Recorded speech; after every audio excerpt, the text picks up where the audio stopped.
بسم الله الرحمن الرحيم. الحمد لله رب العالمين، صلى الله وسلم على نبينا محمد وعلى آله وأصحابه أجمعين. عن معاذ بن جبل رضي الله عنه قال: كنت رديف النبي صلى الله عليه وسلم على حمار، فقال: يا معاذ، تدري ما حق الله على العباد وما حق العباد على الله؟ قلت: الله ورسوله أعلم. قال: فإن حق الله على العباد أن يعبدوه ولا يشركوا به شيئا، وحق العباد على الله ألا يعذب من لا يشرك به شيئا. قلت: يا رسول الله، ألا أخبر الناس؟ قال: لا تخبرهم فيتكلوا. فهذا الحديث فيه بيان حق الله على العباد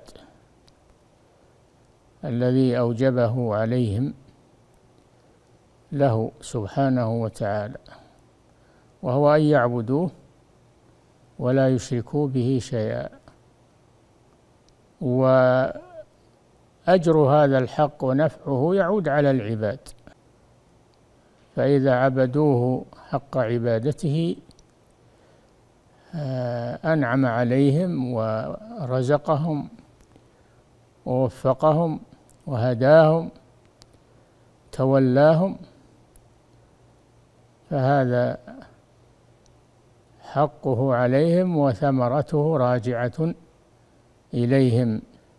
فحق العباد على الله ألا يعذب من لا يشرك به شيئا.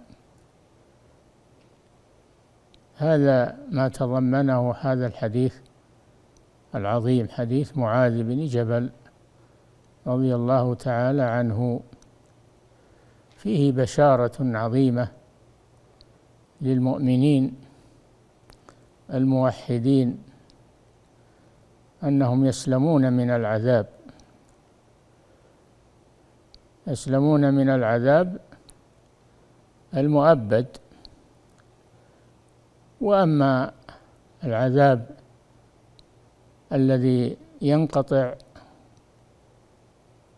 فإنه قد يحصل لهم بحسب ما يقصرون به من حق الله سبحانه وتعالى، إما أن يعفو الله عنهم ولا يعذبهم، وإما أن يعذبهم بقدر ما يستحقون ثم يرفع عنهم عذابه سبحانه وتعالى. ولا يخلد في العذاب إلا الكافر والمشرك. وأما المؤمن فإنه وإن عذب فإنه لا يخلد في العذاب،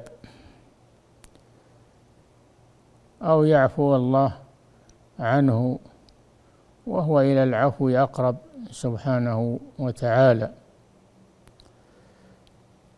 فهذا فيه حديث عظيم، هذا حديث عظيم. والله تعالى أعلم. صلى الله وسلم على نبينا محمد على آله وأصحابه أجمعين.